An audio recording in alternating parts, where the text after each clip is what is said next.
Now, second definitions which is given by Naresh Malhotra. Here we can define the marketing research as the marketing research is systematic and objective in identifications, collection, analysis, disseminations, and use of information for the purpose of improving the decision makings relating to identifications and solving of problems and opportunities in marketing. These definitions can be observed in a three different parts. This is the first part, the research is systematic and objective. This is the second part, identifications, collect, analysis, and disseminations, the informations for the purpose of decision making. And this is the third part. For what? For identifications and solving the problems and opportunities. So let me just discuss and try to understand what the research is all about. So the first part of the research. The marketing research is systematic and objective. The first point, a systematic means हमारी जो marketing research है वो एक process है, और ये जो process है वो कैसी है, एक सिस्टमेटिक प्रोसेस है. सिस्टमेटिक का मतलब step by step with the proper planning. तो रिसर्च के अंदर हम हमेशा स्टेप बाय स्टेप जाएंगे. रिसर्च प्रोसेस में हम देखने वाले हैं कि भाई रिसर्च प्रोसेस में सबसे पहले क्या होता है, तो कि भाई प्रॉब्लम आइडेंटिफिकेशन होती है, उसके बाद रिसर्च अप्रोच करेंगे, रिसर्च डिजाइन करेंगे, डेटा कलेक्ट करेंगे, एनालिसिस करेंगे, फिर रिपोर्ट बनाएंगे. तो उस हिसाब से ये नंबर ऑफ स्टेप्स है. तो सिस्टमेटिक वे में हमें स्टेप नंबर 1, उसके बाद 2, उसके बाद 3, उसके बाद 4, उसके बाद 5, इन दैट वे में सिस्टमेटिक प्लानिंग के साथ स्टेप बाय स्टेप जाना है. डायरेक्टली हम स्टेप नंबर 1 से स्टेप नंबर 5, फिर स्टेप नंबर 4, फिर स्टेप नंबर 2, फिर स्टेप नंबर 3, ऐसा नहीं हो सकता. सिस्टमेटिक वे में यही सीक्वेंस में, यही स्टेप बाय स्टेप प्रोसेस में हमें जाना पड़ता है. So that's why the research is systematic. This is the process, systematic process, step by step process. Then it is a objective, मतलब कि भाई मार्केटिंग रिसर्च जो है वो एक ऑब्जेक्टिव होनी चाहिए, मतलब सब्जेक्टिव नहीं होनी चाहिए.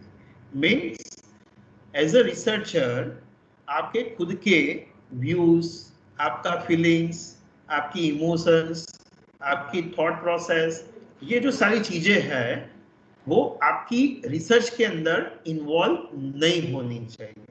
आप जो क्वेश्चनर बना रहे हो, प्रॉब्लम्स को रिप्रेजेंट कर रहे हो, रिपोर्ट राइटिंग कर रहे हो, तो उस टाइम पे आपका खुद का क्या सोचना है, आपकी क्या फीलिंग्स बोल रही है, ये सारी चीजें उसके अंदर आनी चाहिए नहीं, वो इन्फ्लुएंस करनी चाहिए नहीं. अदरवाइज क्या हो जाएगा, आपके रिसर्च बायस हो जाएगी. आप जैसा चाहते हो वैसे हिसाब से आप लिख रहे हो, बट रियल में ऐसा नहीं होना चाहिए. The motto of the research is to be कि भाई you need to represent what the people are saying and not what you want to say. कि भाई रिसर्च के अंदर आपको क्या लिखना है, क्या रिप्रेजेंट करना है, लोग क्या कह रहे हैं वो, आप क्या कह रहे हो वो लिखना नहीं है. मतलब सब्जेक्टिविटी, बायसनेस रिसर्च के अंदर होनी चाहिए नहीं.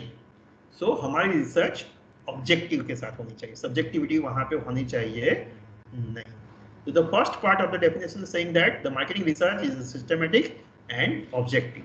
कि भी स्टेप बाय स्टेप होनी चाहिए और ऑब्जेक्टिव होनी चाहिए, सब्जेक्टिविटी वहां पे इन्वॉल्व होनी चाहिए नहीं.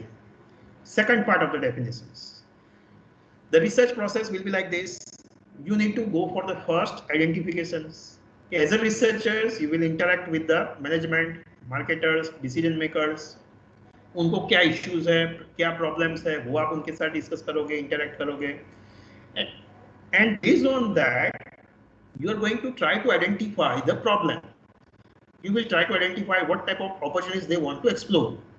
तो सबसे पहला आपका काम क्या है, तो क्या आइडेंटिफिकेशंस का है कि भाई डिसीजंस मेकर्स को क्या डिसीजंस लेनी है, वो डिसीजंस लेने के लिए कौन सी इंफॉर्मेशन चाहिए, उनके साथ मैनेजमेंट के साथ क्या प्रॉब्लम है, और वो प्रॉब्लम सॉल्व करने के लिए, वो डिसीजंस लेने के लिए उनको क्या इंफॉर्मेशन चाहिए, वो सबसे पहले आपको आइडेंटिफाइड करना है.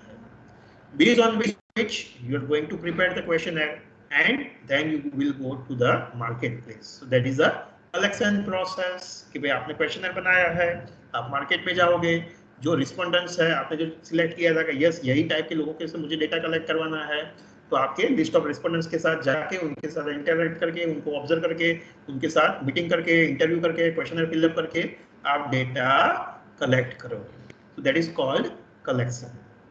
उसके बाद नेक्स्ट क्या होगा, you will go for the analysis, कि आपने जो डेटा कलेक्ट किया होगा वो आप कंप्यूटर के अंदर एंटर करोगे, एक्सेल शीट में, एसपीएसएस में आपने सपोज डेटा डाला, फिर उसका एनालिसिस किया, फ्रीक्वेंसी एनालिसिस किया, हाइपोथेसिस टेस्टिंग किया। So in that way you are analyse the data, you are converting the raw data into the informations, into the knowledge. Then next process, next task will be is disseminations, कि भाई आपने वो analysis करके report तो बना दिया है, but वो रिपोर्ट आपके पास नहीं रखना है, आपको देना है।